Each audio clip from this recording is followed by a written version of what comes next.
Assalamualaikum warahmatullahi wabarakatuh. Ketemu lagi dengan saya Ibu Dr. Murianti MA di mata kuliah Sosiologi Pedesaan dan Perkotaan. Hari ini kita akan membahas tentang subsistensi, involusi, urbanisasi, sektor informal. Empat konsep ini tidak bisa dipisahkan dari isu-isu yang terjadi di pedesaan dan di perkotaan. Oke, yang pertama ya, kita bahas tentang subsistensi. Dalam hal ini adalah pertanian subsisten. Sebagaimana yang kita bahas sebelumnya, bahwa yang disebut pertanian subsisten adalah pertanian yang tidak untuk mencari keuntungan, hanya untuk bisa bertahan hidup, dan mereka memiliki strategi pertanian subsisten dan modern untuk bisa bertahan hidup. Mereka tidak mempunyai prioritas, akan tetapi lebih mengutamakan tanaman beras. Yang diutamakan adalah bahwa mereka tidak mengalami gagal panen. Beberapa upaya yang dilakukan oleh petani subsisten ini untuk mengatasi kondisi subsistennya adalah yang pertama mengencangkan ikat pinggang dari kebutuhan-kebutuhan, atau bisa dikatakan ya mereka harus berhemat ya untuk bisa mencukupi banyak kebutuhan dengan penghasilan yang terbatas.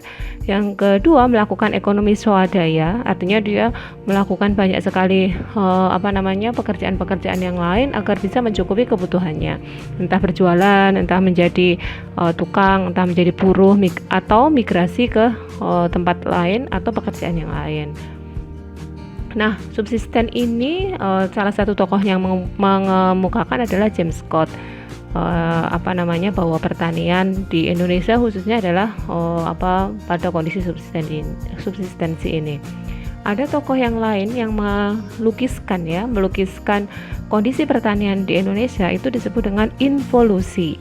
Involusi pertanian dilihat dari fungsi persawahan untuk mempertahankan tingkat produktivitas dan menyerap tenaga kerja yang berlimpah itu sangat rumit. Ciri-ciri involusinya adalah sistem hak milik yang semakin rumit, hubungan sewa-menyewa tanah yang semakin ruwet, pengaturan kerja gotong royong itu semakin kompleks ya, karena sumber daya yang diperebutkan itu sangat terbatas, sementara tenaga kerjanya itu sangat melimpah. Involusi ini dikemukakan oleh Clifford Geertz karena dia melihat suatu masyarakat dengan perspektif kebudayaan, di mana involusi itu adalah suatu kondisi di mana pola-pola kebudayaan itu mencapai bentuk yang pasti, tidak akan berhasil untuk menstabilisasi atau mengubah suatu pola tertentu. Tetapi pola itu semakin berkembang dan semakin rumit gitu kan, semakin rumit, dan itu harus bisa menghidupi masyarakat yang menjalankannya. Nah, itu yang disebut dengan involusi. Nah, pada situasi involusi ini digambarkan ya, seperti yang saya sebutkan kemarin itu, bahwa seseorang petani itu harus atau diibaratkan berenang, tetapi dia hanya bisa di atas air saja, tetapi dia tidak tenggelam, tapi dia bertahan di suatu tempat, itu saja. Nah, itulah gambaran dari pertanian subsisten dan involusi itu. Nah, dalam prakteknya di pedesaan, involusi itu digambarkan dengan situasi yang semakin rumit. Untuk mengatasinya, masyarakat itu saling berbagi sumber daya yang mereka miliki.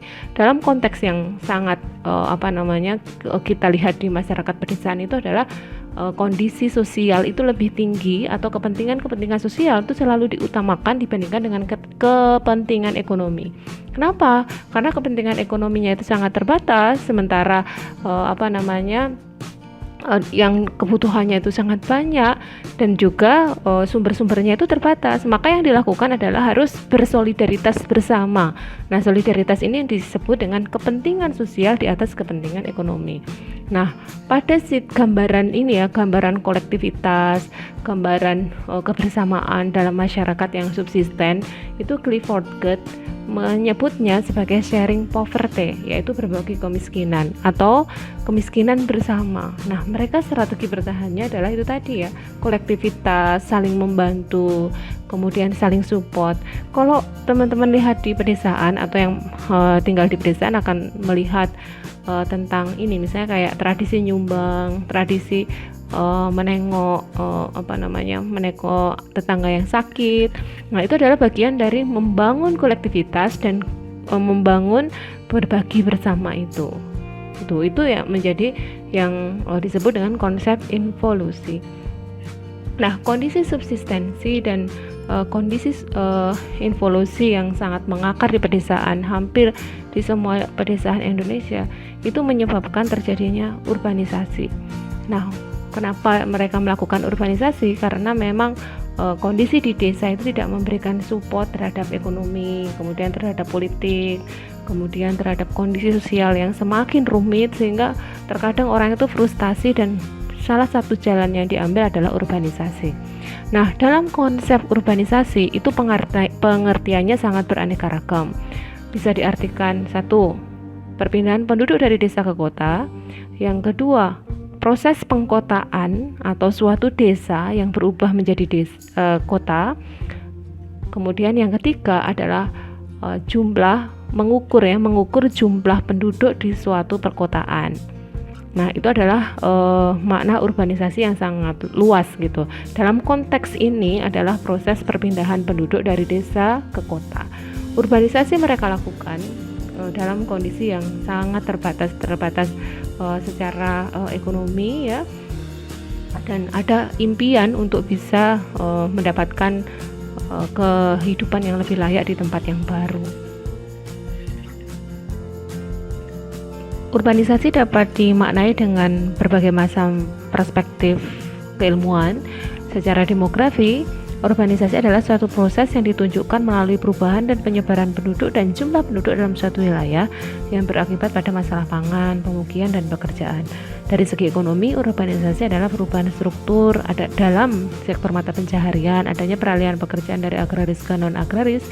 Secara sosiologis, urbanisasi juga dikaitkan dengan sikap hidup masyarakat dalam lingkungan pedesaan yang mendapat pengaruh dari kehidupan kota, atau bisa disebut proses pengkotaan ya, yang saya sebutkan sebelumnya. Dalam perspektif sosiologis lebih menekankan pada sifatnya yang lebih mengarah pada sosial kultural. Jadi masyarakat yang mengalami urbanisasi itu secara sosial kultural pasti akan mengalami perubahan. Urbanisasi sebagai bagian dari proses modernisasi yang menurut Toynbee sebagai akibat westernisasi dunia. Berkaitan dengan konsep akulturasi bahwa proses urbanisasi menunjukkan dominasi kebudayaan kota terhadap desa. Proses difusi atau penyebaran bukan hanya kebudayaan kota terhadap desa, tetapi juga terhadap masyarakat kota sendiri. Hal ini merupakan tampak dari adanya desa-desa di dalam kota. Karena sebenarnya masyarakat yang berurbanisasi itu masih membawa kebudayaannya, gitu kan. Nah, urbanisasi ini terjadi dalam skala masif yang itu menjadi suatu kajian hubungan desa dan kota. Jadi di samping desa yang mensupport ekonomi kota dalam hal ini adalah pertanian, urbanisasi juga menjadi suatu dilema tersendiri dalam permasalahan hubungan desa dan kota. Ketika masyarakat berurbanisasi ke kota, kemudian dia tidak memiliki skill yang cukup ya, dan tidak memiliki keterampilan yang dibutuhkan oleh kota, maka yang terjadi adalah masyarakat desa yang bermigrasi ke kota ini mengalami apa yang disebut dengan sektor informal. Jadi mereka bekerja di sektor-sektor informal di perkotaan, entah dengan berbagai macam bentuknya ya. Sektor informal yang terjadi di kota ini banyak digeluti oleh masyarakat pedesaan yang mereka tidak memiliki skill, itu ya yang menjadi catatan ya. Sektor informal berdasarkan cara memperoleh penghasilan atau pekerjaan terbagi menjadi 3 kelompok, yaitu formal, informal, dan tidak sah. Pembagian tidak sah ini akan rancu karena bisa terjadi pada pekerjaan formal atau informal. Pembedaan sektor informal dan formal dilihat dari keteraturan cara kerja, hubungan dengan perusahaan, curahan waktu, dan status hukum kegiatan yang dilakukan. Menurut Bremen, terjadinya sektor informal dipengaruhi oleh latar belakang sosial, ciri, dan heterogenitas pekerja sektor informal, serta hubungannya dengan sektor formal. Menurutnya, pasar tenaga kerja di Indonesia sangat terkotak-kotak oleh sebab peranan hubungan partikularis yang begitu menonjol dalam keadaan kekurangan yang menyeluruh. Itu tadi ya, kondisi masyarakat yang subsisten dan mengalami involusi ini menyebabkan mereka harus bermigrasi dan harus bertahan dengan berbagai macam pekerjaan. Nah, salah satu yang mereka cari itu adalah, atau mereka geluti adalah pekerjaan informal ini. Faktor yang lain adalah tertutupnya kesempatan kerja itu sendiri bagi orang luar yang tidak mempunyai ikatan khusus dengan seorang pelindung ataupun dengan rekan sekeluarga atau sedesa. Jadi tadi ya, masyarakat subsisten itu memiliki ciri bahwa dia itu memiliki kolektivitas yang tinggi, ya kan, memiliki kolektivitas yang tinggi. Jika mereka itu terlepas dari kolektivitasnya, mereka akan menjadi individu yang berdiri sendiri dan dia harus mengatasi nasibnya sendiri ya, dan mereka berjuang dengan dirinya sendiri. Nanti dalam perkembangannya akan kita bahas di pertemuan selanjutnya. Ketika mereka berjuang di dalam sektor informal ini, itu ada ikatan-ikatan sosial yang terbentuk gitu loh. Jadi ada kelompok-kelompok tertentu yang dengan identitas sektor informal tertentu dan seterusnya. Tapi apabila dia itu tidak memiliki ikatan kelompok, dia akan bekerja atau berjuang sendiri.